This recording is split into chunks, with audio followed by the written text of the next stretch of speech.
Assalamualaikum warahmatullahi wabarakatuh. Perkenalkan, saya Rania Syana Putri Nur, biasa dipanggil Irsya. Saya dari Sarjana Kebidanan semester 3. Di sini saya akan ingin mempresentasikan hasil kerja saya yang bertema tentang isu terkait pendidikan. Sebelumnya, apa sih itu pendidikan? Pendidikan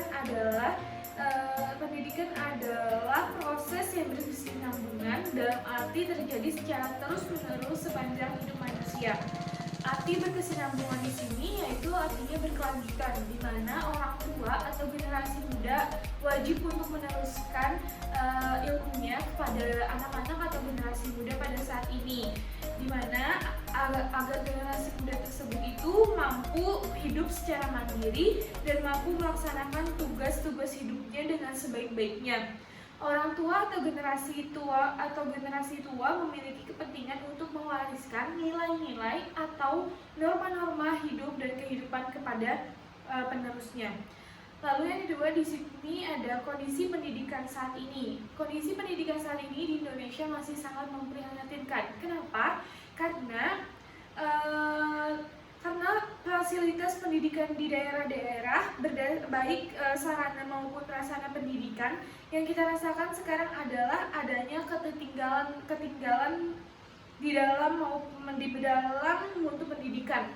Kenapa ketinggalan? Karena kebanyakan fasilitas pendidikan di Indonesia ini sangat-sangat buruk, terutama pada kondisi bangunannya, kondisi kursinya, itu tidak layak dipakai untuk proses belajar dan mengajar.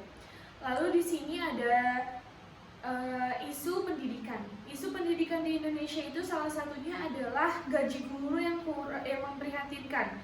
Kenapa? Karena berdasarkan hasil laporan dari Education Efficiency Index, Indonesia termasuk negara yang paling kurang mengapresiasi guru. Karena angka ini lebih tinggi daripada gaji rata-rata, di mana gaji guru tertinggi berikutnya adalah hanya sekitar 30 juta per tahun. Sedangkan gaji guru PNS ada dalam rentang 1 juta.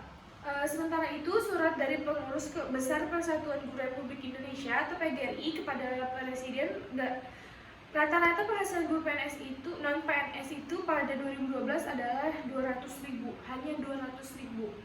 Lalu yang kedua itu adalah jumlah guru yang tidak memadai, di mana jumlah guru yang mengajar lebih sedikit dari murid, sangat berpengaruh pada proses belajar dan kemampuan mengajarnya.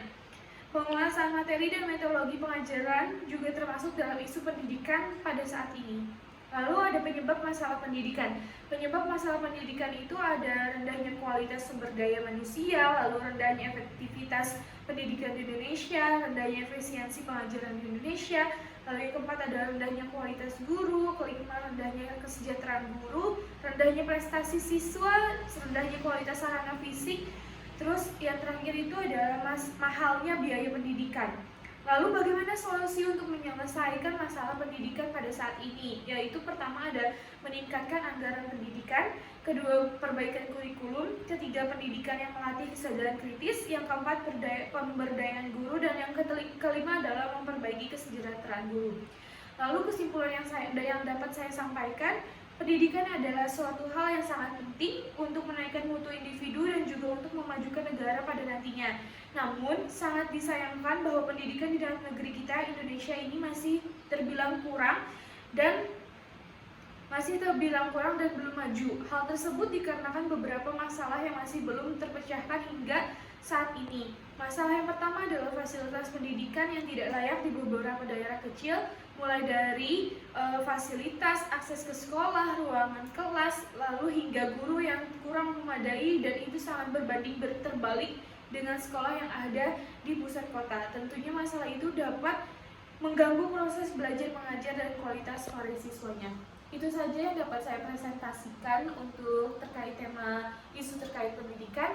Jika ada yang ingin ditanyakan, untuk Tarisa silahkan mempertanyakan kepada saya.